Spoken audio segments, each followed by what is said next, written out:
Welcome to the second part of Professor Alexis Sanderson's lecture for the Shakta Traditions online lecture series. Last time, Professor Sanderson announced that he would provide us all with a handout, and I have attached a link to it down in the description of this video. I can also tell you all that this will not be the final lecture by Professor Sanderson for this series. So next week, we will have a lecture by Professor Gavin Flood, and the Wednesday after that, we will have a third lecture by Professor Sanderson. But without further ado, I will pass on the word to you, Professor Sanderson. So we come now to my second OCHS lecture on the Śāktism of the Śaivas of Kashmir.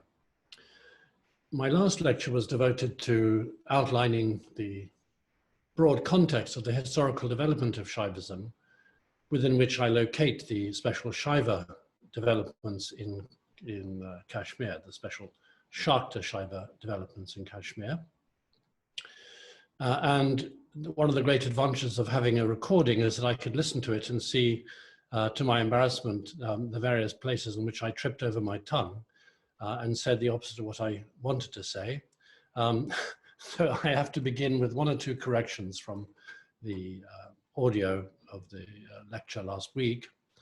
The first of these was when I was talking about the Śāktism of the Shakta-Shaiva traditions, pointing out that in some traditions, particularly in the tradition known as the Krama, the goddess, under the name Kala Sankarshni or Vyoma Vameshwari, is identified as the ground of Shiva's consciousness, that point within Shiva's nature, which he cannot objectivate, which he cannot get behind in order to perceive.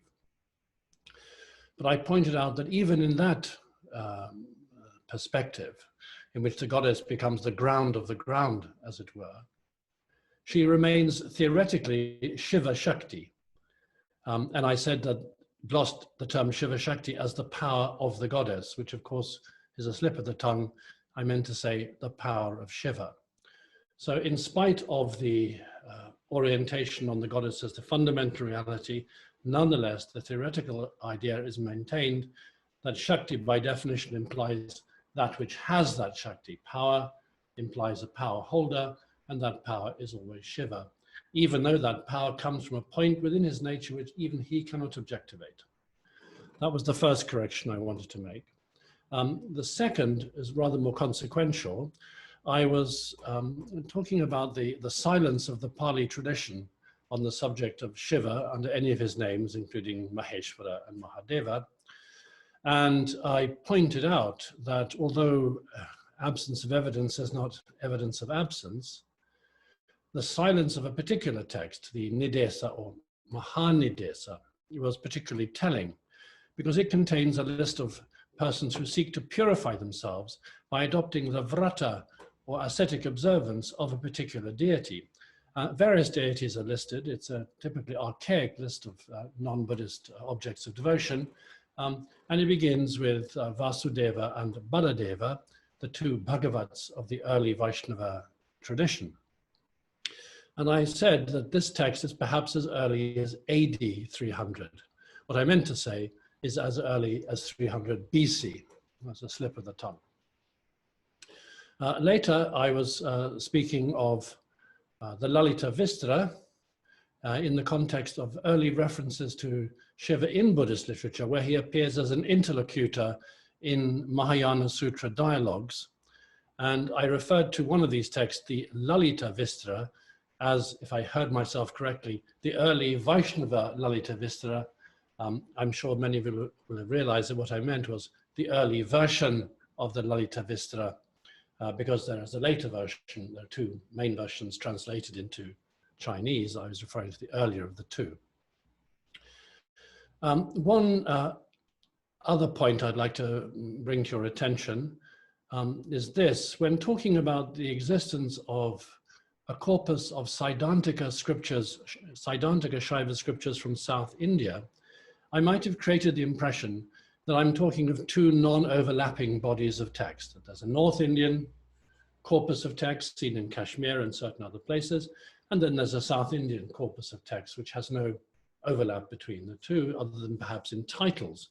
What I meant to say, what I meant to convey, is that there is a large body of South Indian Saiddhantika material which is not found anywhere in northern testimony, in citation or in manuscripts preserved in the north of India.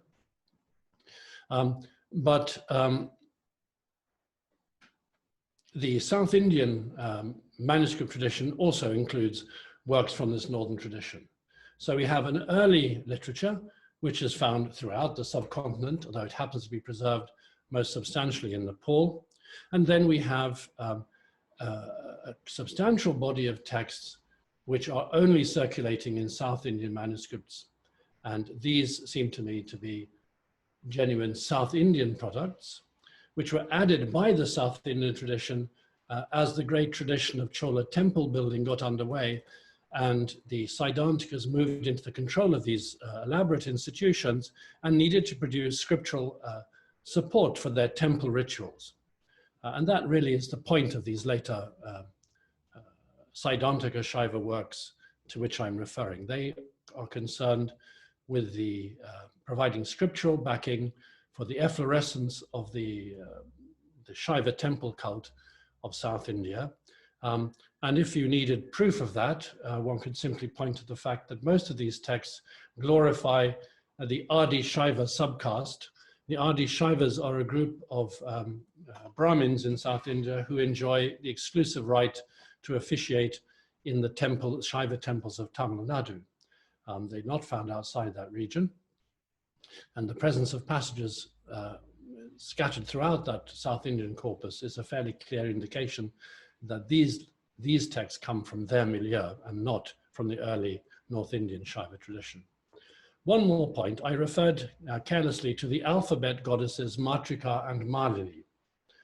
Now Matrika is, in certain contexts, considered to be a goddess, but it's somewhat misleading to define her only, to define it, Matrika, only as that, because commonly when the two are worshipped together, Matrika and Malini, these two orders of the alphabet, the first, Matrika, is referred to as Shabda Rashi Bhairava, so that Bhairava which is the alphabet, as opposed to Malini, who's always a goddess.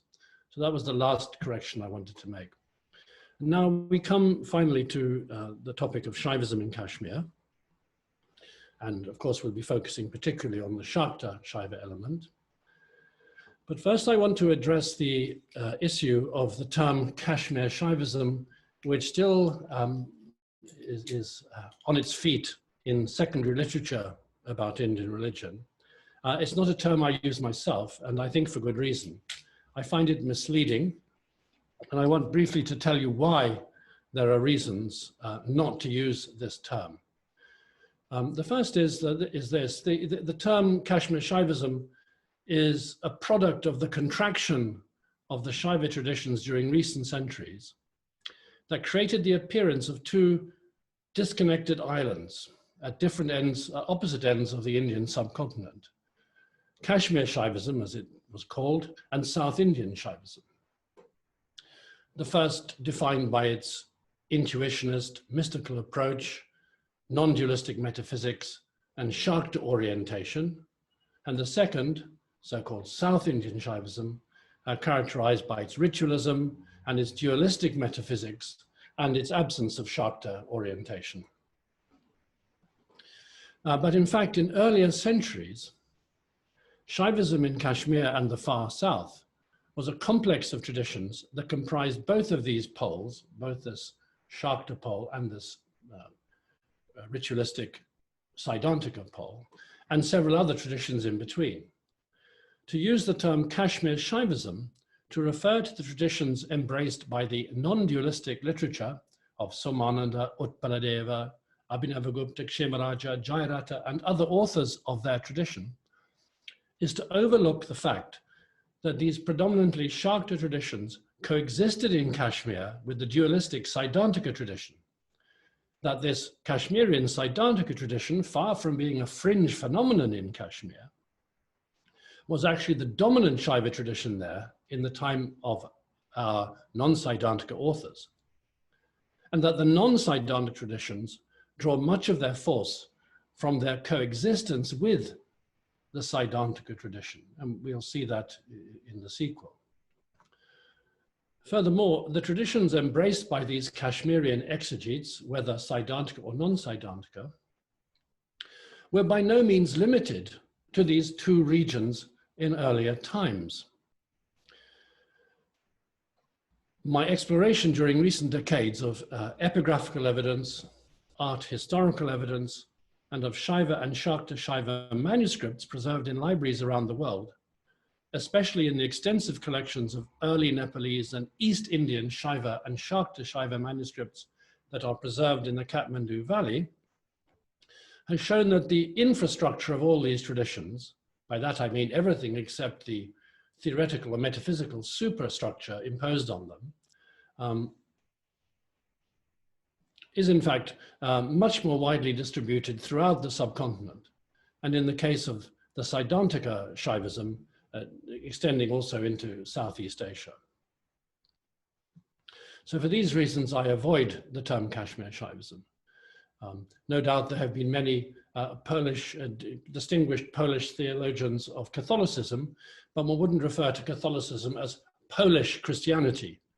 There's still, of course, a scope for that term, as there is a scope for the term Kashmirian Shaivism, but then we mean various forms of Shaivism which happen to have flourished at a particular time in Kashmir. We don't wish to divide the whole evidence of the religion into these two entities, southern and northern, and to refer to the first as Kashmir Shaivism, because they are drawing on traditions which precede Kashmir, the Kashmir phase, and they also coexist with other forms of Shaivism.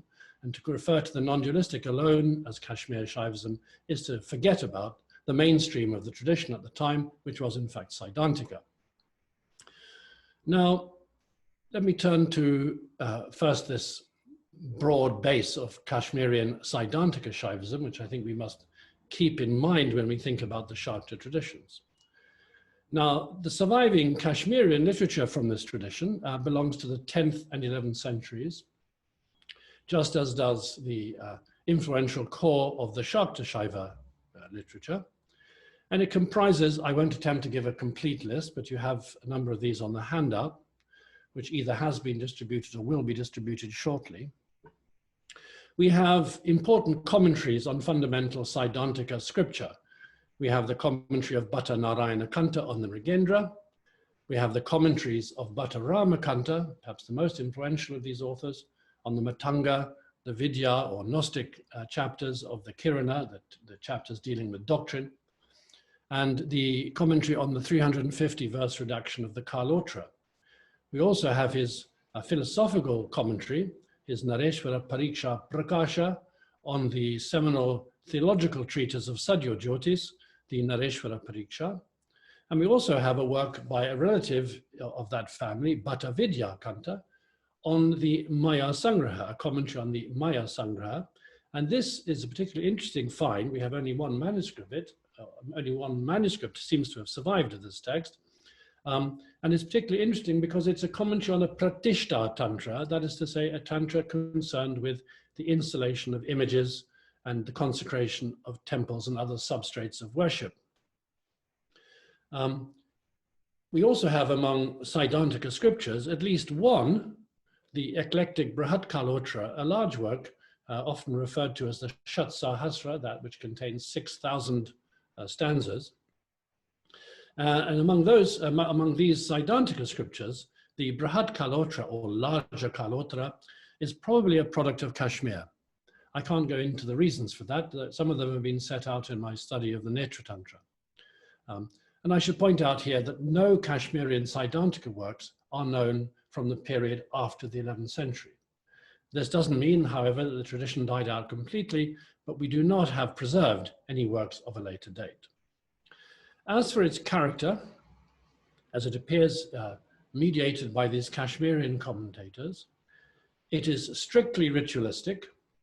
That is to say, it holds to the view that liberation cannot be obtained by any means other than Shaiva initiation, the ritual of Shaiva initiation, which consists essentially, if I may abbreviate, in the elimination of the bonds of the soul as the result of ritual manipulations performed by a competent acharya, a qualified officiant. Rituals for the most part performed through offerings into fire, but also through visualization, breath control, and certain other practices. So it's strictly ritualistic in that sense. The understanding of the doctrines of the tradition, the observance of its yogic practices, the observance of its discipline are, as it were, ancillary to this fundamental cause of liberation, which is Diksha.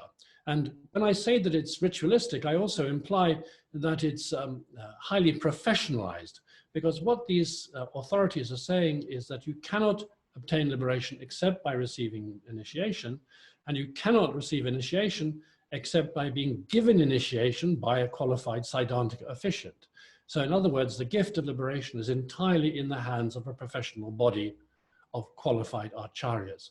So in that sense, it's not merely ritualistic, but also professionalized.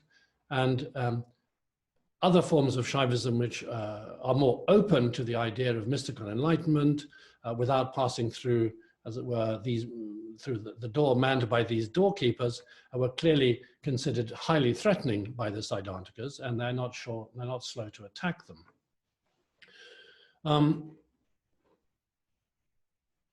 So it's strictly ritualistic. And it's also, we may say, Veda congruent. That is to say, on the whole, it avoids those elements of antinomian behavior or ritual practice which are not in keeping with mainstream Brahmanical notions of what is pure and what is impure in the domain of food, drink, and conduct.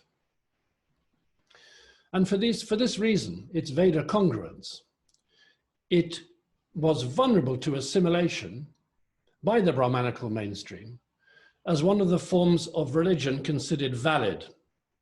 Now, the most orthodox Brahmanical authorities, as I said last week, deny the authority of any Shaiva texts requiring initiation, any Shaiva text of a tradition that requires initiation, as resting upon practices which are not authorized by the Vedas.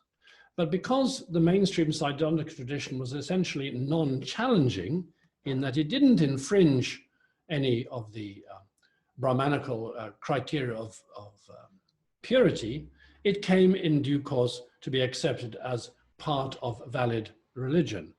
And this view is clearly attested already in the early 9th century by the great Kashmirian Nayayika philosopher Jayadrathayamala, who tells us clearly that this tradition is accepted by the generality of orthodox Brahmins throughout Arya Desha, throughout the world of India where Brahmanical observance is maintained. And he states that as an empirical observation. So it seems, and there's other evidence to indicate that in general, the Saiddhantika tradition was considered unthreatening enough to be considered valid, another way of doing things. To promote that view, one had to surrender a faith in the peculiar doctrines, the specific doctrines of Saiddhantika Shaiva, which are of Saiddhantika Shaivism, which are predicated on the idea that the Brahmanical tradition cannot take you all the way to liberation. Those specific notions are played down, and Shaiva notions of the deity just seen as variants of Upanishadic doctrine. So in order to be accepted, they have to surrender the sense of their specialness and separateness. And we may say that these Saiddhantika Shaiva authors of the 10th and 11th centuries are resisting that trend to assimilation and normalization by insisting on the distinctness of the Shaiva tradition, pointing out that the Shaiva religion is doing for one what the Brahmanical religion cannot do. So in a sense, their whole theoretical exercise, their whole philosophical enterprise is designed to show those born into Shaiva Brahmin families why the Brahmanical tradition is not sufficient, why Shaivism is not simply a voluntary extra, an ornament, as it were, of family tradition, but something that you need to have in order to obtain final liberation. The Shakta-Shaiva traditions are motivated by the same desire to put a brake on this assimilation of the Shaiva tradition into yet another variant, status of yet another variant of Brahmanism, but they adopt rather more radical methods in the form of non-dual observances which do openly contradict the Brahmanical principles of purity and impurity, assuming therefore, claiming therefore, that those dualities between pure and impure only apply on a level of mundane socio-religious practice and not on the domain of practice for liberation. Yeah. The survival of this commentary by Vidyakanta on the Maya Sangraha, by the way, shows that the Kashmirian Saiddhantikas shared the general Saiddhantika range of engagement from initiation and private worship to the public institutions of the temple and the monastery. The other area we need to consider here is the extent to which this tradition is that of householders or also of ascetics. At first sight, one has the impression that the Kashmirian Saiddhantika literature is only concerned with the world of householder initiates. The ascetics are not prominent in this perspective, and it seems that neither Bhattaramakanta nor Narayanakanta were ascetics, that is to say, lifelong celibates, rather than renouncers. So there's very little evidence of an ascetic tradition among the Saiddhantikas of Kashmir.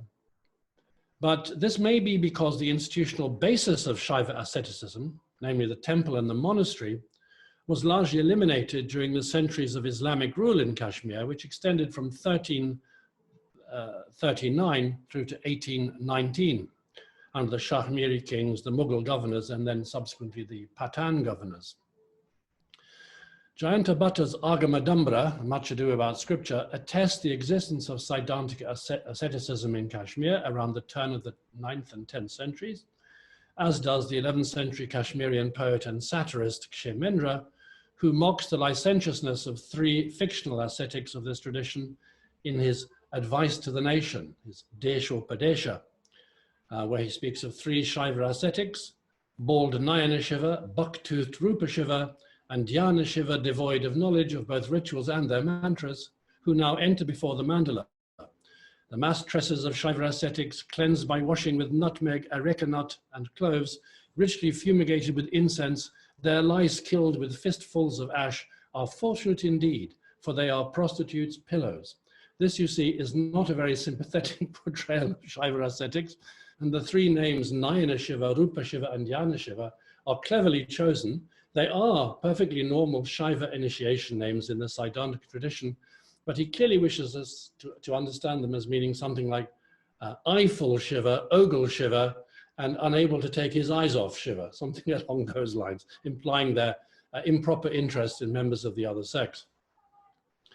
Right, so there's some indirect evidence of the ascetic tradition in Kashmir, and I'm suggesting that the absence of literature which attest to that strand in tradition so well attested elsewhere in India may be to do with the collapse of the supporting institutions of the temple and the matta because of Muslim rule over centuries in that part of India.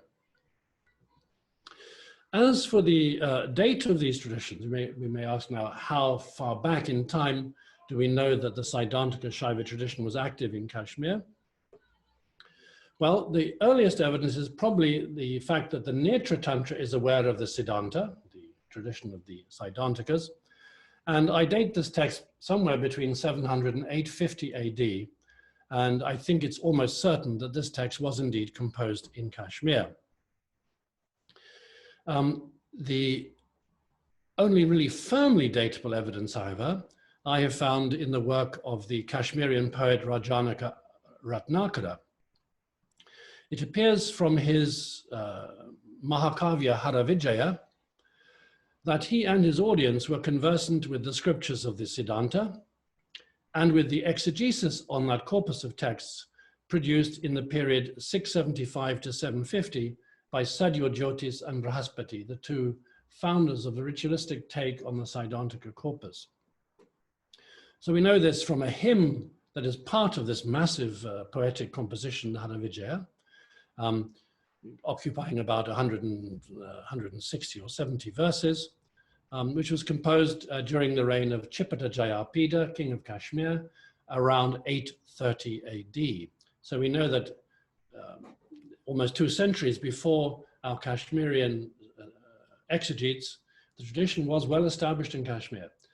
Of course, I take it that the fact that a poet can work in actually rather complex allusions to its doctrines and subtle paraphrases of its texts indicates that the intended audience, no doubt a courtly audience, was able to get these references, to pick them up and understand them and appreciate the subtlety of the poet's effort.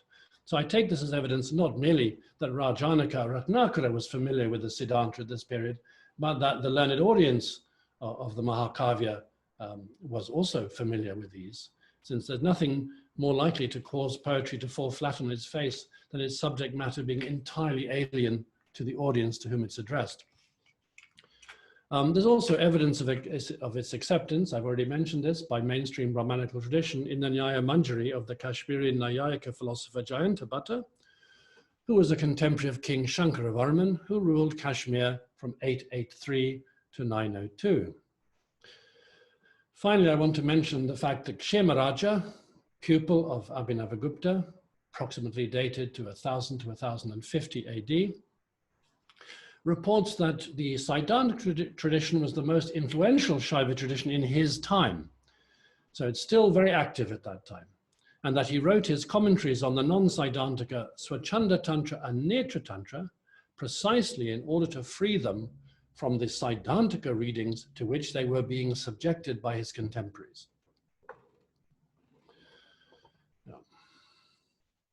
Now we come to non-Saiddhantika Shaivism. You're waiting patiently for me to get to Shakta-Shaivism, but we will get there in due course. But before we reach it, we have to go through, as it were, a mesoteric domain between the exoteric exoteric Saiddhantika Shaiva literature and the esoteric Shakta-Shaiva literature. And in between those two domains, we have 2 forms of worship, that of Svacchanda-Bhairava and Amrteshvara-Bhairava, 2 Bhairavas. And the cult of these 2 deities, taught in the 2 tantras, Svacchanda Tantra and Netra Tantra, forms the bedrock of the surviving mass of liturgical manuals which tell us about Shaiva worship and liturgical procedures in Kashmir down to modern times. When I say modern times, I don't mean down to the present, because I think the last 75 years or so has seen the more or less complete extinction of these tantric traditions in Kashmir. So you have on your handout, or you will have on your handout, a list of the relevant texts, beginning with the commentaries of Kshemaraja on the Svacchanda and the Netra. But after that, I've listed a number of texts which have not been published, but which are the basis of my understanding of the centrality of these 2 cults. The Kala Diksha Padati of Manoda, which was written in the 14th century and expanded in the 16th. And here we see a ritual system based primarily on the Svacchanda for initiation, but also secondarily on the Netra, and also incorporating ancillary material from a wide range of sources within the Shaiva corpus, basically the Siddhantas, also the Brahmayamala, the Jayadrathayamala, which is part of the Krama-oriented Kalikula tradition, and very marginally the Trika. There are other works I've listed here, the Guru Pustika, which teaches a ritual system based entirely on the Netra Tantra. Then we have the Nityadi Sangraha Padati of Rajanaka Takshakavarta, compiled at some time after the 11th century. I can't be more precise at this stage. The interest of this work is that it preserves large extracts from a number of works which are otherwise lost. And we can see from this work that the compiler is aware of 3 main ritual traditions in, as it were, mainstream Shaivism in the valley, those following the Siddhanta, those following the Svacchanda, and those following the Netra. Now that's interesting. I think it's early testimony of 3 distinct, as it were, traditions among the Kashmirian Brahmins, depending upon which text they're following. And it's also interesting to note that the anonymous mass of ritual manuals that we have tends to contain all these elements worked in together, but with Svacchanda on top and Netra a close second. Yeah.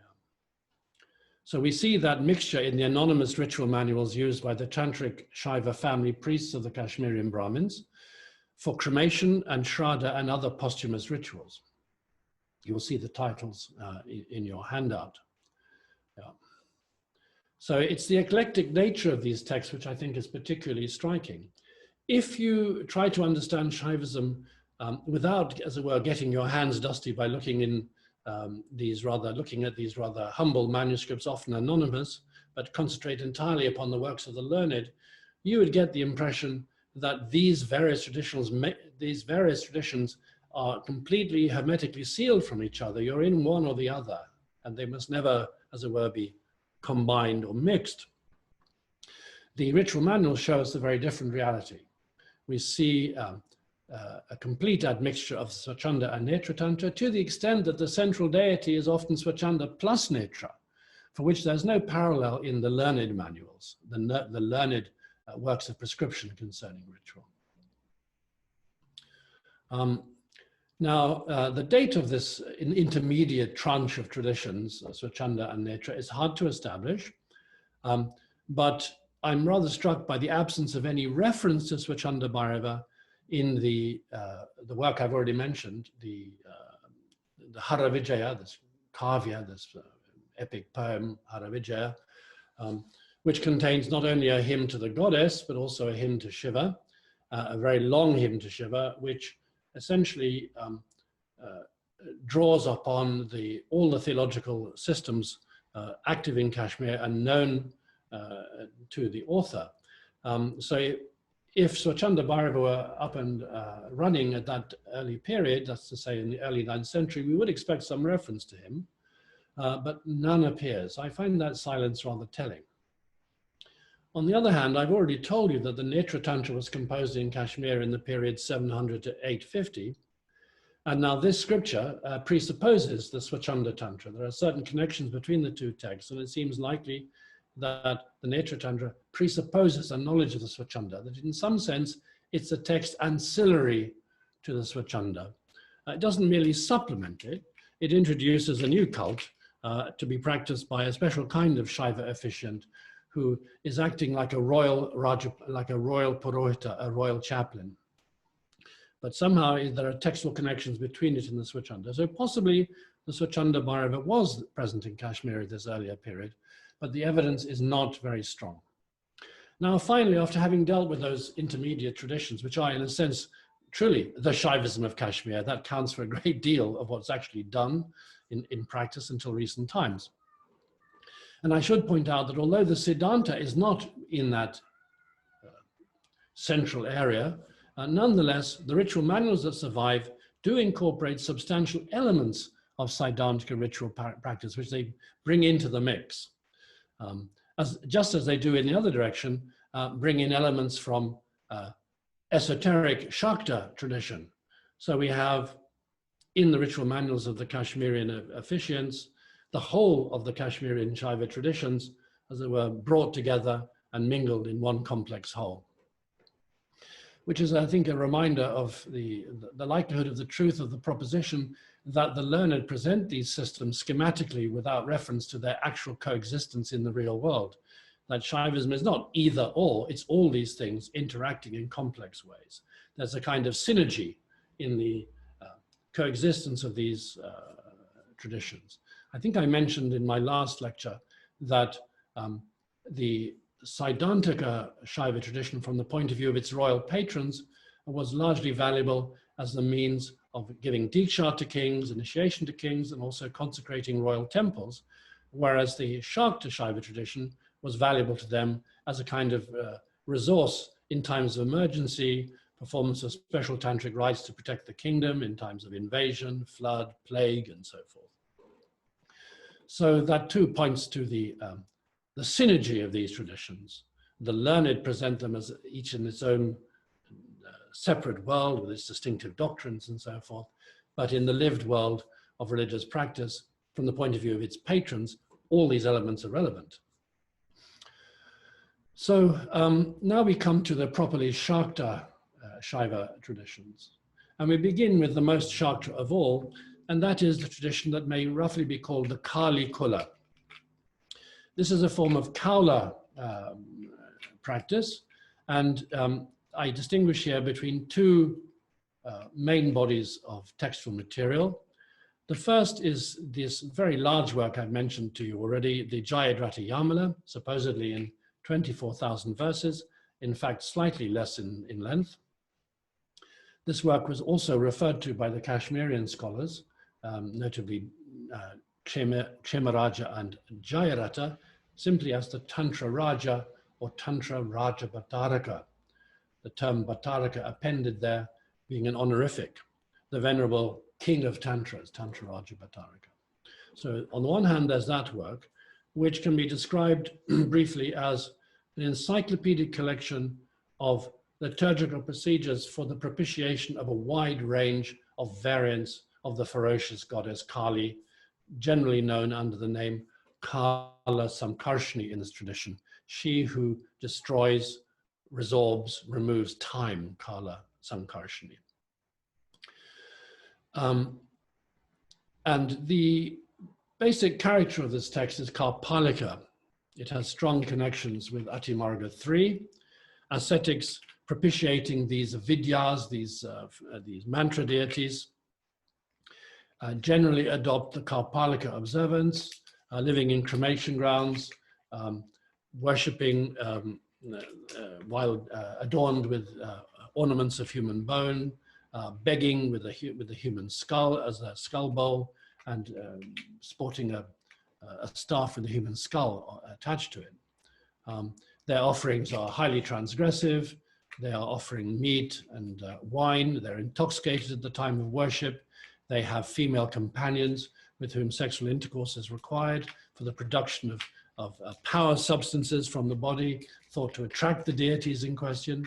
The forms of practice adopted involve the induction of possession by, as it were, bringing the goddess into yourself, involving often wild behavior, leaping, dancing, and so forth, in order to induce a state of possession, or avesha. I have pointed out last week that in spite of this very extreme Karpalika nature, the iconography of many of the deities in this huge pantheon of variants of Kala Sankarshni have a distinctly Vaishnava tone to them. That is to say, we see Garuda in there, and Narasingha appearing, and indeed Vishnu himself. For example, in the fourth section of this text, there's a text called the Madhavakula, which probably had a separate existence before it was incorporated here.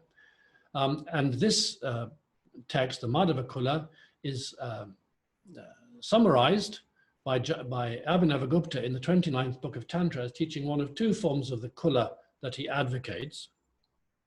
Reading Abhinavagupta's synopsis, you would have no inkling of this, but in fact, if you read the original in the Jayadrathayamala, you see that the goddess here is being worshipped as the consort of Vishnu, of Madhava. So there are interesting Vaishnava elements in the background, and recent research I've been doing has been exploring this and showing that there's elements of the cult of Kala Sankarshni go back into the Harivansha, in fact, and related Vaishnava mythological traditions. Now, as for, I mentioned already that it has a Karpalika tradition, and therefore I'm invoking Atimarga 3 here, and pointing out or claiming that there's a strong continuity between Atimarga 3 and this kind of Kali-based worship. And I want to draw your attention there to a particular part of this Jayadrathayamala, a rather substantial text, originally independent, I think, before its inclusion in this encyclopedic redaction, the Yogini Sanchara, which has been redacted in the third Shatka, the third set of approximately 6,000 verses that makes up this text. There we find a rather fascinating passage where I found, as it were, the earth slipping from beneath my feet. Suddenly, we seem to be in a much more archaic environment. It teaches a form of initiation which lacks any of the distinctive features of mantra marga initiation. By that I mean the process of the systematic elimination of the bonds of the soul through offerings into fire. There is simply a kind of ecstatic transmission from the guru to the candidate, his being touched with skull bowl and katwanga, that is to say that staff with the human skull attached to it, being given a tika of human blood, etc., etc. Very radical forms of observance. And I should point out that the text which sets out initiation in this text, the Yogini Sanchara Prakarana, surfaces in the Buddhist Yogini Tantra Laghu Shambhara, a highly aberrant Buddhist work, which consists largely of passages which we find redacted in Shaiva sources. And it's fairly clear that the origin is Shaiva rather than Buddhist. So there is, within the extensive surviving literature of the Kalikula, and indeed other texts within the Vidyapita division of the Bhairava canon, the non-Saiddhantika Bhairava canon, there is substantial material which looks to me as though it may go back to Atimarga 3 materials. As I pointed out, we don't have any surviving Atimarga 3 texts that confess themselves to be that. But I think that material from Atimarga 3 has found its way into these later works. And the Yogini Sanchara seems to me to be an outstanding example of this. As for the date of this compendium, no doubt it contains material that is older, but I think that the text as we now have it in its 4 divisions, its 4 shatkas, cannot have been completed before 850 AD approximately. And that I come to that conclusion on art historical grounds, because it utilizes various iconographic details which do not appear in the art historical record in Kashmir before that date, innovations. As for the provenance of the text, this is very difficult to establish, of course, because scriptural texts do their best to conceal such mundane details, because after all, they wish to present themselves as timeless divine revelation, not as the product of a particular era and place. But nonetheless, there is a fair amount of information in the text, apart from its first shatka, which was originally an independent work, I believe. But there's a fair amount of information in shatkas 2 to 4 that the text was redacted in Kashmir by a Kashmirian. And I've set out some of that evidence in my study of the Netra Tantra. As for its impact on the ritual practice of the Kashmirians, this middle ground that I've been talking about, where ritual is dominated by the cult of Svacchanda and the cult of Amrteshvara-Bhairava, we do find its influence in the section of the fire ritual, the Agnikarya Padati, the Homa Padati of the Kashmirian Shaiva officiants, where there's a section devoted to the gratification in fire of goddesses. And in that section, we find a large number of deities taken from the Jayadrathayamala tradition, part of the material for their visualization lifted straight out of the Jayadrathayamala, in some cases not, or supplementing the information of the Jayadrathayamala. So this is evidence that the text was indeed studied in Kashmir, even though no manuscripts of it survive from Kashmir. And then there are particular kalpas or ritual procedures within the Jayadrathayamala, which have, as it were, their own life within this middle ground of Shaivism. There's a chapter in the Jayadrathayamala devoted to the cult of Bhuvana Malini, a particular Kali form, and that has been adopted by the Kashmirian middle ground to provide a form of abbreviated initiation to be adopted in times of poverty or distress, a highly compressed and simplified initiation. Remember that Diksha and Shaiva ritual in general is ritual for the rich. It's a very expensive ritual. And it's, on the whole, my view of this is that the tantric Shaiva option among the Brahmins tended to be restricted to landowning Brahmins of considerable wealth. And that is borne out by what we can find out from recent centuries. The main protagonists in this tradition in recent centuries seem to have been wealthy landowners. Learned Brahmin families who had received grants of land from the king at various points and had managed to hold on to this down to recent times. So the first division of this Kalikula is represented by the Jayadrathayamala. with its strongly Karpalika emphasis on ferocious forms of the goddess Kali to be propitiated in the temple by highly antinomian, challenging practices, and the induction of possession, the consumption of wine and meat, promiscuous sexual intercourse with untouchables, and so forth. The other division is closely related to that and can be gathered under the title Krama, the Krama system. This particular system is also known by other names, notably Maharta, the great truth, or Mahanaya, the great system. Now, it's produced a large number of works, and I really can't go through them all now, but they are not, they're not homogeneous. It's important to note that there's a great deal of innovation going on in this tradition. We have several variants of the ritual system followed by these authors, indicating that this is a very alive and vigorous tradition which is innovating in the time of the production of these texts. We have, for example, 3 works called Mahanaya Prakasha, the illumination of the great system, and they don't agree with each other in minute detail, certainly, and often not in metaphysical background. And it's worth pointing out here that this is one of the major errors in using the term Kashmir Shaivism, because when people use the term Kashmir Shaivism, they have in mind a set of doctrines elaborated in philosophical works known as the Pratyabhigya. And that non-dualistic philosophical perspective is seen as somehow pervading the whole Kashmirian tradition, except perhaps the Saiddhantika tradition, which those who use the term conveniently forget about. I want to point out here that even in the non-dualistic tradition, the Shakta-Shaiva tradition, there is not uniformity. Of those 3 works called Mahanaya Prakasha, 2, the old Kashmiri Mahanaya Prakasha and its Sanskrit commentary on the one hand, and a work called the Mahanaya Prakasha composed by a certain Arna Shiva who flourished in the second half of the 11th century, are quite distinct from the 3rd, which has been published in the Trivandrum Sanskrit series from a single manuscript which lacked its final folio at least, in which we would have discovered the author.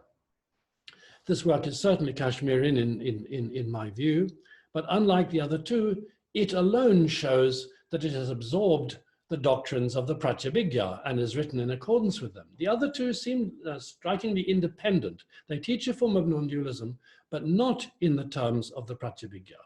So this old Kali-based tradition of the Krama had its own separate life, and it also has its own separate sociological profile, because unlike the other system which we'll be looking at, the Trika, this one is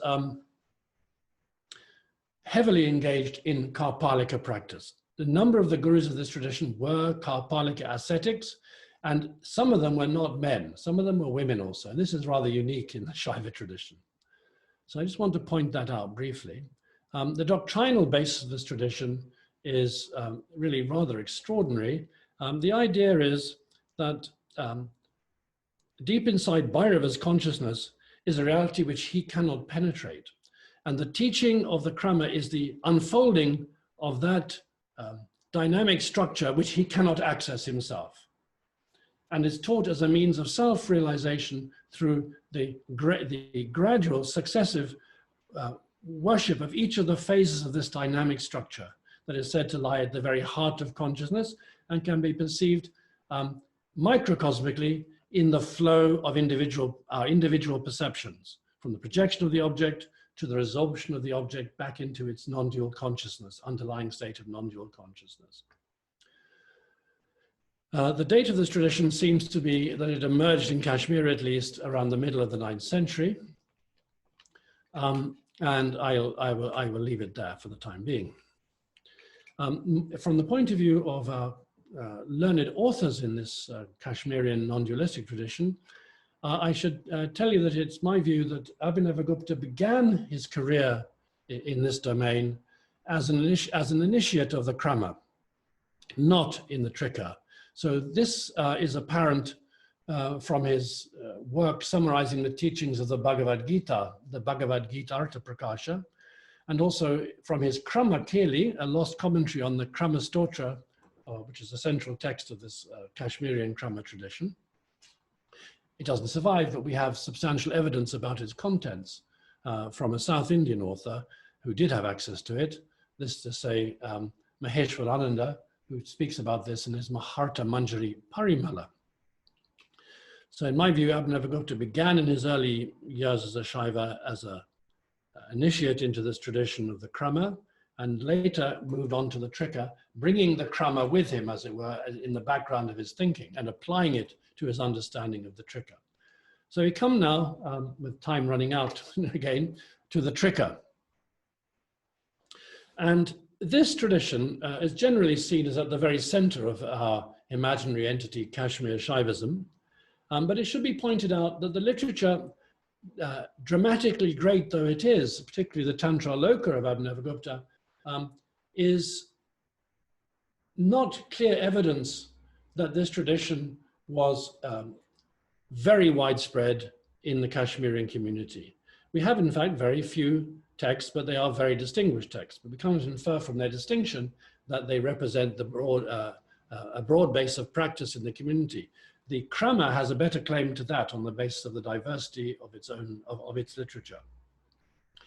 So basically we have a lost commentary on the Trishika, one of the texts of the Trika, composed by Somananda at the beginning, in the first half of the, oh, I see I've made a mistake here in my handout. I'm saying that he flourished circa 1000 to 1050. That's incorrect. Those are the dates of Kshemaraja. We should take him back to the middle of the 10th century. And we have a commentary which does survive by Abhinavagupta on the same text, a very elaborate commentary. And then we have 3 works of exegesis on the Malli Vijayottara Tantra, the most important of which by far is the Tantra Loka.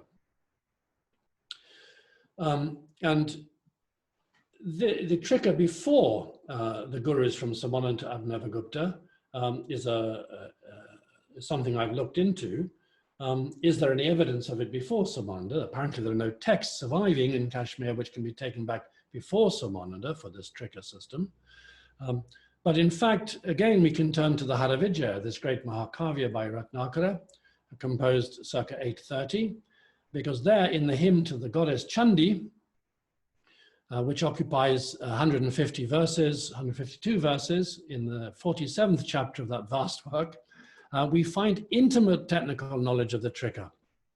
And we may reasonably assume that this intimate knowledge presupposes the same in his target audience. So in fact, we have evidence of a quite detailed understanding of the special doctrines of the Trika already in the early 9th century. So the Trika is present in Kashmir from that early date. But did it originate there? I think there is no evidence that it did, and some evidence that it didn't, or at least evidence which alerts us to the naivety of assuming that because our early evidence of it is Kashmirian, it originated there.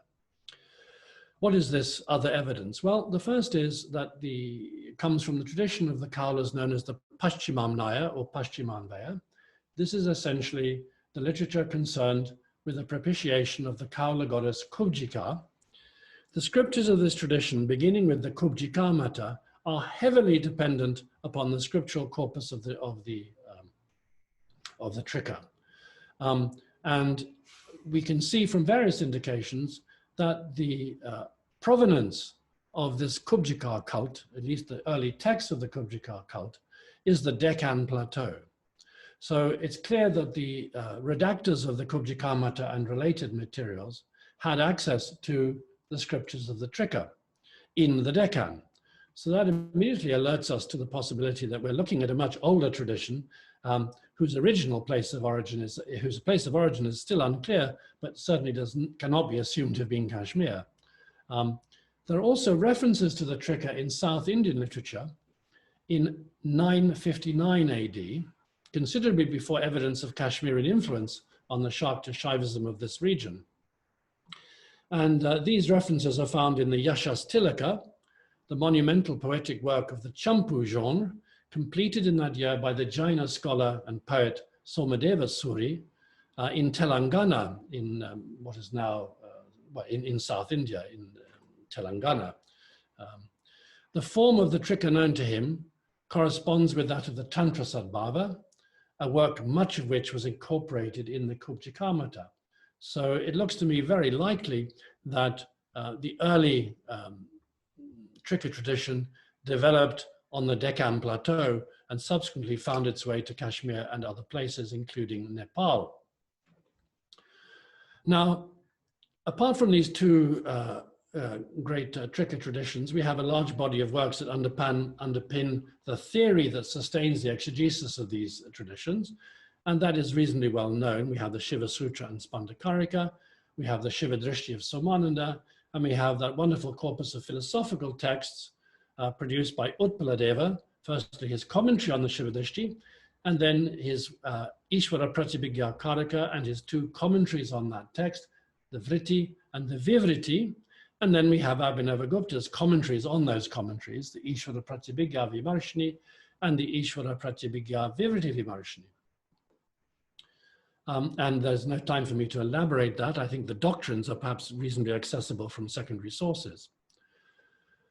Now, what was Abhinavagupta's project in his exegesis of the Trika? We will end with this. It is very different. It creates a very different Shakta-Shaiva world from that we see in the Kalikula. First of all, he is attempting a Trika-Krama synthesis. He's trying to reread the deities of the Trika in terms of the Krama. He's giving a Krama reading to the Trika pantheon, and this relates to his early education in that Krama tradition with his early guru known as Bhuti Raja. The next feature I'd want to mention is that his stance is highly Gnostic and anti-ritualistic. He does not deny ritual. Indeed, he spent a lot of his work at the Tantraloka setting out the rituals of the Trika. But he insists right from the very beginning of the Tantraloka that it's knowledge that liberates the soul. Enlightenment is the key, not ritual. And if ritual action works, that is because it's a kind of inculcating of liberating knowledge. So gnosis or jnanam comes to the fore there, and this also radically undermines the professionalism of the Saiddhantika approach to Shaivism, since it envisages the possibility of sudden enlightenment, that individuals may come forth who are simply enlightened, and by that very fact qualified, even though they haven't passed through the entry into Shaivism patrolled by the Saiddhantika Acharya gatekeepers.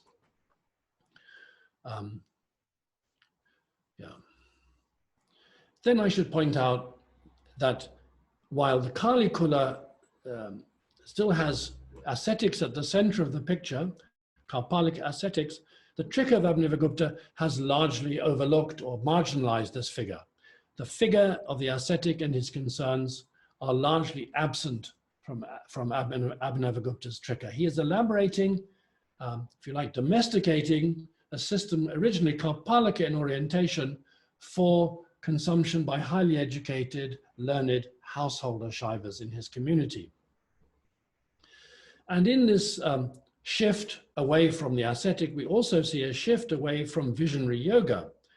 The Mala-Nivijyottara, which is the text that the Tantraloka is based upon, the Mala-Nivijyottara Tantra, is primarily concerned with long-term yogic practice involving visualization, a kind of visionary yoga, which leads to the gradual revelation in the meditator's mind of higher states of consciousness, accessed through visions.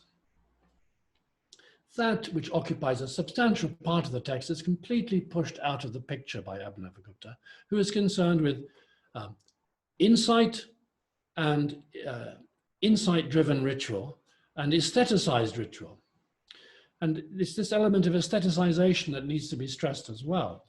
The Kalikula tradition is not concerned with the beautiful. Indeed, it's in a way fascinated with the ugly, the hideous, the unconventional, even down to the level of the choice of sexual partners.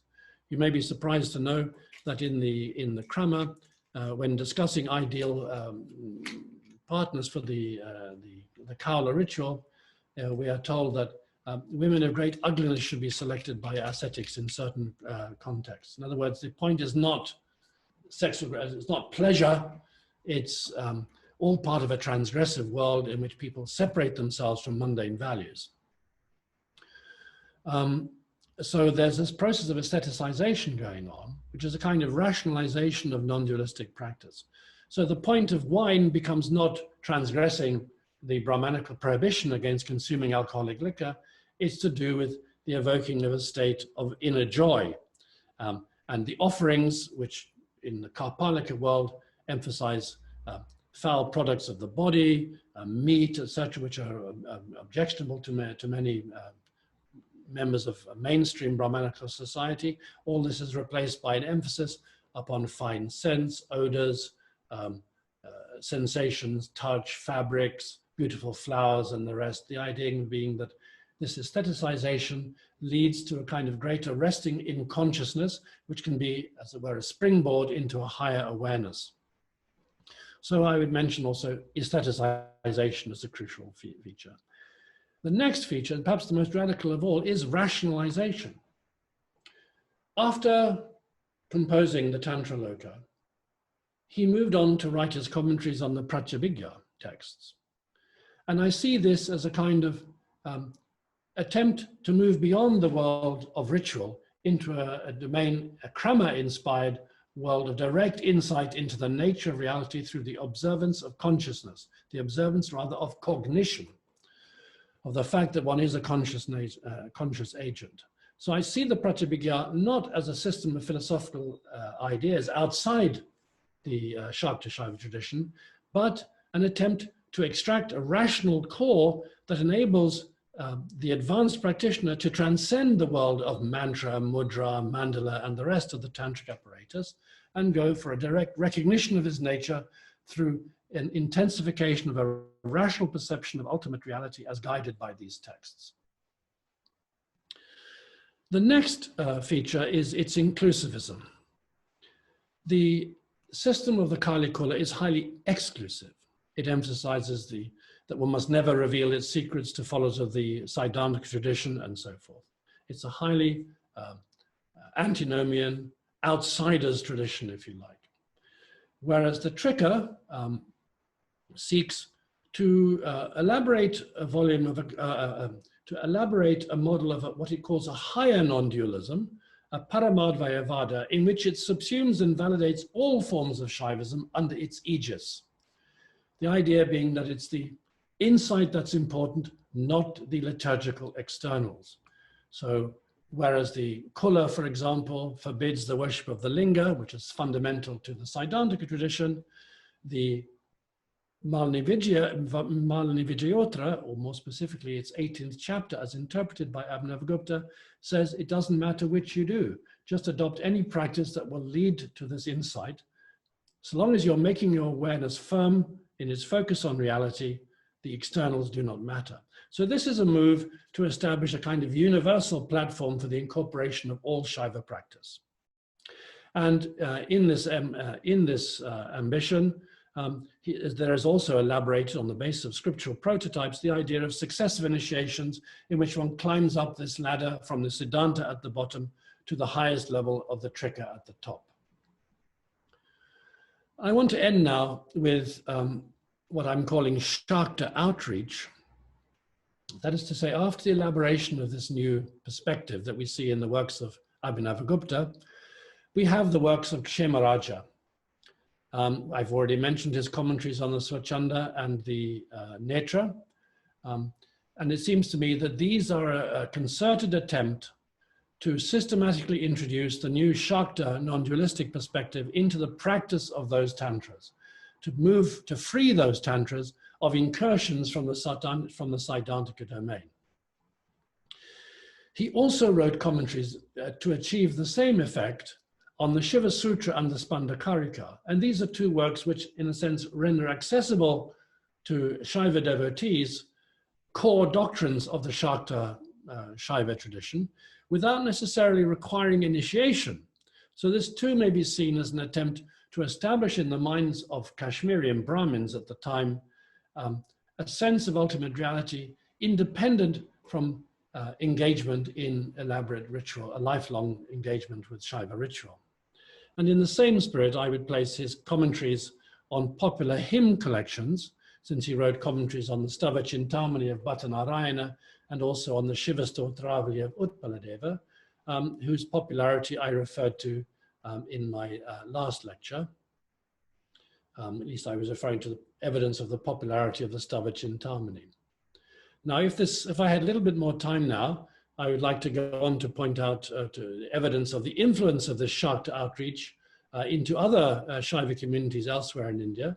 But I will have to restrain myself or restrict myself to pointing out that the subsequent cult of Tripura Sundari, which flourished greatly in South India, was in its early manifestations at least grounded in the appropriation of the doctrines of the Pratyabhigya system elaborated by Trika teachers in Kashmir in the 10th century. But it's not restricted there. We also find to that area, we also find it among certain Veerashaiva works, for example. We find it also incorporated largely on the strength of Kshemaraja's convenient summaries in works such as the Ishvara Pratyabhigya, such as the Pratyabhigya Hridayam rather, in the Pancharatra work Lakshmi Tantra, and in the Pancharatra work Ahirbudnya Samhita. So even South Indian Vaishnavism was strongly influenced by this tradition. Well, I have to stop there, and I'm sorry if I had a whole series of lectures, I could put more flesh on this, but I hope that to some extent you see the general picture. And perhaps I should end with the statement that the crucial doctrines, the central doctrines of the Shakta-Shaiva tradition of Kashmir make no sense except in relation to the Saiddhantika tradition which they're opposing, which they see themselves as transcending rather than opposing. They wish to incorporate that broad base of the religion, but they wish also to point out that there is this higher method of preserving the sense of a separate Shaiva identity through engagement in Shakta practice. So this Shakta practice is designed to maintain an intense awareness of the transcendent nature of one's Shaiva identity. There is a verse which is quoted both by Jayadrathayamala and by opponents of the Shaiva tradition, which says, internally a Kaula, externally a Shaiva, and in one's worldly identity, a conformer to Brahmanical injunction. So inwardly Kaula, that's to say Shakta, outwardly Shaiva, in one's social identity, and yet in one's socio-religious activities, such as arranging marriage alliances and so forth, Vedic, in accordance with the Vedic or Brahmanical tradition. Yes, this I think sums up rather precisely the self-perception being advocated by the Shakta-Shaivas of Kashmir. Thank you very much.